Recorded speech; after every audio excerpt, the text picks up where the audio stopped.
శ్రీనివాస్ గారు, ఒక చిన్న సందేహం. అసలు ప్రార్థన ఎంతసేపు చేయాలి? ఇంతసేపే చేయాలని బైబిల్లో ఏమైనా ఉందా? అమ్మా, ఇప్పుడు నువ్వేమడుగుతున్నావు అంటే ప్రార్థన ఎంతసేపు చేయాలి, ప్రార్థన ఎలా చేయాలి అని అడుగుతున్నావు, అంతేనా? అంతే. రైట్. ప్రార్థన అనేది మనం ఇంతసేపు చేయాలి, ఇలా చేయాలి అనేవి లేదు అక్కడ. ఎంతసేపు చేస్తామో మనం ఎలా చేస్తాం అనేది మన ఆత్మీయత మీద ఆధారపడి ఉంటుంది. అయితే బైబిల్లో ఏముంది అంటే, బైబిల్లో ఆది కాండము 32వ అధ్యాయము 20వ వచనం నుంచి 30వ వచనం దాకా మనం చదువుకుంటూ వెళ్తే అక్కడ ప్రార్థన ఎలా చేయాలి, ప్రార్థన ఏమని చేయాలి అనే విషయాలు స్పష్టంగా రాసుంది. ఏముంది దాంట్లో అంటే, యాకోబు అనే ఒక వ్యక్తి గురించి రాసుంటుంది. యాకోబు అంటే దొంగ అని అర్థం.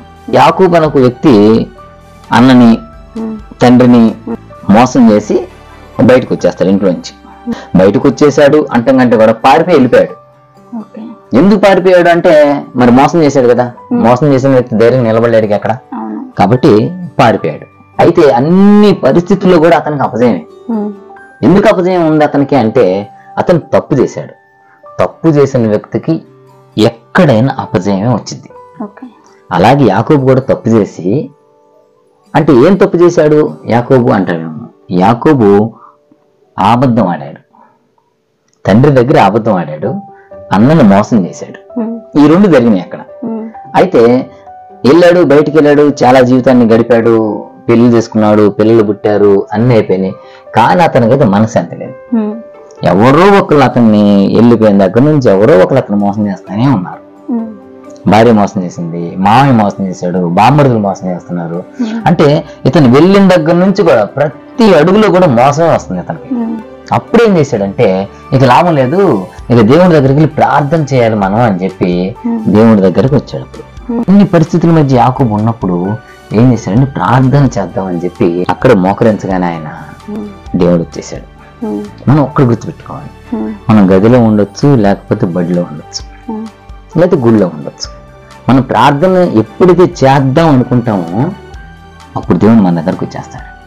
మనం మొట్టమొదటిగా నమ్మాల్సింది ఏంటంటే, మన ప్రార్థన కూర్చుంటే మన ముందు మన ప్రార్థన వినటానికి దేవుడు వచ్చేసాడు అనే విషయం నమ్మాలి ముందు. ఇది నమ్మకుండా మనం ఎంత ప్రార్థన చేసినా ఉపయోగం లేదు. ఎందుకంటే ఎక్కడికి వెళ్తుంది ఆ ప్రార్థన? మన ప్రార్థన వినే వ్యక్తి మన ముందు లేనప్పుడు, మన ప్రార్థన ఆలకించే వ్యక్తి మనతో లేనప్పుడు మనం ఎంతసేపు ప్రార్థన చేస్తే ఉపయోగం ఉంది? ఎన్ని రోజులు ప్రార్థన చేస్తే ఉపయోగం ఉంది? ఎంత పెద్ద పెద్ద మాటలు మాట్లాడితే ఉపయోగం ఉంది కదా? నమ్మాలి. మనం ప్రార్థన చేస్తున్నప్పుడు మన ప్రార్థన వినే ఒక వ్యక్తి దేవుడు ఇక్కడ ఉన్నాడు అని మనం నమ్మితే, యాకోబు కూడా యాజ్ ఇట్ ఈజ్ అలాగే దేవుడు వచ్చేసాడు. యాకోబు ప్రార్థన కూర్చోగానే దేవుడు వచ్చేసాడు. మనం కూడా ప్రార్థనకి మన గదిలో కూర్చోగానే దేవుడు మన ప్రార్థన వినటానికి వచ్చేస్తాడు. అలాగే యాకోబు కూడా ప్రార్థన చేయడానికి దేవుడు రాగానే ప్రార్థన చేస్తా ఉన్నాడు. దేవుడికి యాకోబు ప్రార్థన చేస్తా ఉన్నాడు. అంటే అక్కడ ఏముంటుందంటే, బైబిల్లో యాకోబు దేవునితో పెనుగులాడుతున్నాడు అంటది. ప్రార్థనలో పెనుగులాడుతున్నాడు ఆయన. అయ్యా నాకు సహాయం చేయి, అయ్యా నాకు సహాయం చేయి, దేవుడితో మొరపెట్టుకుంటా ఉన్నాడు, పెనుగులాడుతా ఉన్నాడు, నాకు సహాయం చేయి, నాకు సహాయం చేయి అని చెప్పి. అప్పుడు దేవుడు ఏమంటాడంటే, వింటాడు వింటాడు వింటాడు వింటాడు వింటాడు తెల్లవారుజాం. అంటే ఎప్పుడు మొదలు పెట్టాడు ప్రార్థన యాకోబు? తెల్లవారుజాం దాకా అయిపోతుంది. తెల్లవారుజాం అయిపోతుంటే దేవుడు అంటున్నాడు, యాకోబు ఇక నేను వెళ్తాను, నువ్వు ప్రార్థన ముగిస్తే అంటాడు. అసలు ఇక్కడ ఎంత ఆశ్చర్యపోవాల్సిన విషయం అంటే, దేవుడు వెళ్ళిపోవటానికి యాకోబుని పర్మిషన్ అడుగుతున్నాడు. యాకోబు నేను వెళ్ళిపోతాను రా నాయన, నన్ను వదిలిపెట్టి నేను వెళ్ళాలి, తెల్లారిపోతుంది అంటాడు. అంటే అసలు ఎంత వండరు కదా. అంటే మనం ప్రార్థన చేయటానికి మనం గదిలో కానీ మనం ఎక్కడైతే మనం ప్రార్థన చేయాలని కూర్చుంటామో అక్కడ మన ముందు దేవుడు వచ్చేస్తే మన ప్రార్థన ఎలా ఉండాలంటే, దేవుడు వెళ్ళిపోవటానికి మనల్ని అడగాలి. అరే వెళ్ళనా, ఇంక వెళ్ళనా, నీ సమస్య తీరిపోయిందా, నువ్వు ధైర్యంగా ఉన్నావా, నువ్వు దీవించబడ్డావా, నేను వెళ్తాను అని చెప్పి దేవుడు అడగాలి మనల్ని. ఇక్కడ ఇంకో విషయం కూడా ఆలోచించాలి మనం. దేవుడు సర్వశక్తివంతుడు కదా, వెళ్ళిపోవచ్చుగా. యాకోబుని పర్మిషన్ అడగటం ఏంటి?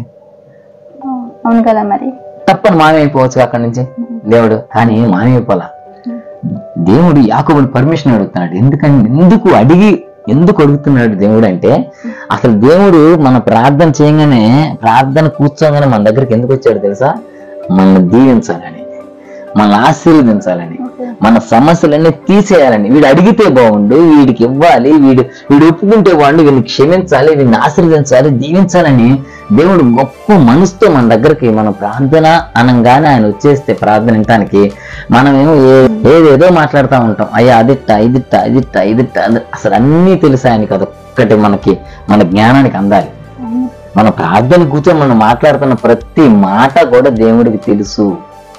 ఎందుకంటే ఆకాశంలో నుంచి మనం ఏం చేసాం అన్నీ ఆయన చూస్తానే ఉన్నాడు. నువ్వు చీకట్లో ఏం చేసావో తెలుసు, పగలు ఏం చేసావో తెలుసు, పడుకునే వాళ్ళు దించావో తెలుసు, నువ్వు ఎవ్వరు లేనప్పుడు ఎలా ఉన్నావో కూడా దేవుడు తెలుసు. ఇవన్నీ తెలిసినప్పుడు మన ప్రార్థన మనం కూర్చొని అయ్యా అన్నీ నీకు తెలుసయ్యా, ఇదిగో నాకు ఈ సమస్య వచ్చింది కదా, నేను దీని నుంచి ఎలా బయటపడాలి అని కనుక మనం యథార్థంగా ఆయన దగ్గర ఒప్పుకొని అడిగితే ఆయన ఖచ్చితంగా మనకి సమాధానం ఇస్తాడు. అది ఎంతసేపైనా ఉండొచ్చు. అది ఒక 10 నిమిషాల్లో జరగచ్చు, లేకపోతే ఒక అరగంటలో జరగచ్చు, లేకపోతే 4 గంటలు జరగచ్చు, ఒక రోజంతా జరగచ్చు, లేదా ఒక సంవత్సరం అంతా జరగచ్చు. ఈ ప్రాసెస్ జరిగేంత వరకు కూడా, మన మనసు దేవుడితో ఏకమైపోయేంత వరకు కూడా, దేవుడు మన మీద ఇష్టపడేంత వరకు కూడా, మన పాపం క్షమించబడేంత వరకు కూడా ఇది జరుగుతూనే ఉండాలి. ఇది జరిగినప్పుడే మన సమస్యలు తీరుతాయి. అది ఎంతసేపు అని అడగకూడదు. మనం ఎంతసేపు అంటే మన నాన్నతో మనం మాట్లాడుకోవటం ఎంతసేపు. మన ఇంట్లో మన నాన్న ఉంటాడు, మన నాన్న అంటే మనకు చాలా ఇష్టం, మనకు అన్ని ఇచ్చేవాడు ఆయన. ఆయనతో కాసేపు మాట్లాడి వెళ్ళిపోతామా? కూర్చొనే ఉంటాం, ఎందుకంటే ఇస్తానే ఉంటాడు కాబట్టి. అలాగే మనం ప్రార్థన చేస్తా ఉంటే ఆయన ఇస్తా ఉంటాడు అనమాట. యాకోబు కూడా అలాగే తెల్లవారుజాము వరకు దేవుడితో పెనుగులాడుతానే ఉన్నాడు, అంటే ప్రార్థన చేస్తానే ఉన్నాడు. అప్పుడు దేవుడు ఏమంటాడంటే, యాకోబు నేను వెళ్తాను నాయన అంటే, లేదయ్యా నేను బాధల్లో ఉన్నానయ్యా, నేను కష్టాల్లో ఉన్నానయ్యా, నన్ను అందరూ చంపేయాలని చూస్తున్నారు, నన్ను అందరూ మోసం చేస్తున్నారు, నిజంగా కట్టుకున్న భార్యతో సహా నన్ను మోసం చేశారు, ప్లీజ్ నాకు సహాయం చేయనేసరికి సరేలే కానీ ఇంతకు నీ పేరేంటి అని అడుగుతాడు. చూడు దేవుడు నీ పేరేంటంటే అక్కడే తప్పు చేశాడు యాకోబు. అసలు ఒక్క సెకండ్ కూడా ఆలోచించలే యాకోబు. అయ్యా నా పేరు యాకోబు అని మనసులో యాకోబు బాధపడిపోతున్నాడు. ఎందుకంటే అక్కడే తప్పు చేశాడు. అవునయ్యా నేను అక్కడే తప్పు చేసి ఆ పేరు నా యాకోబు అన్న ఆ పేరే చెప్పకుండా ఏసావని మా అన్న పేరు చెప్పాను. నేను ఆయనకి రావాల్సిన ఆశీర్వాదాలన్నీ నేను దొంగిలించాను. ఈరోజు ఒక దొంగ అయిపోయాను, పనికిరాను అయిపోయాను, అందరూ నన్ను మోసం చేస్తే ఎందుకు పనికిరాను అయిపోయానయ్యా. ఇంకా నా పేరు యాకోబయ్యా, నాకొద్దు, నాకు దొంగతనం చేసి వచ్చిన ఆ దీవెన నాకొద్దు, నాకు ఆ పేరు యాకోబయ్యా, నాకు ఏమి ఇవ్వాలనుకుంటే నాకు అది ఇవ్వయ్యా, నన్ను దీవిచ్చయ్యా, నాకు భయం వేస్తుందయ్యా, నాకు నువ్వు నాకు కావాలయ్యా, నువ్వు నన్ను వదిలిపెట్టేస్తే నేను ఒప్పుకోలేనయ్యా, నేను తట్టుకోలేనయ్యా, నేను ఉండలేనయ్యా, నన్ను దీవించాలయ్యని యాకోబు బతిలాడుతుంటే అప్పుడు చెప్తాడు దేవుడు. అప్పుడు దేవుడు నచ్చుతాడు యాకోబు. నిజం చెప్పాడు అక్కడ యాకోబు అని, అతని పేరు నిజం చెప్పేసరికి యాకోబు నిజం చెప్పావు, ఇలా తప్పు ఒప్పుకొని నువ్వు నాతో మాట్లాడుతున్నావు కాబట్టి సరే నేను నిన్ను ఈ క్షణం నుంచి దీవిస్తాను, నువ్వు ఇక్కడి నుంచి యాకోబు అనబడవు, నువ్వు ఇశ్రాయేలు అనబడతావు. అంటే ఇప్పుడు వరకు యాకోబు అంటే దొంగ, ఇశ్రాయేల్ అంటే నువ్వు దీవించబడిన వాడు అని అర్థం. అప్పటి నుంచి దొంగ ఉండడు అతను దొంగ కాదు, ఇప్పుడు దీవించబడిన వ్యక్తి.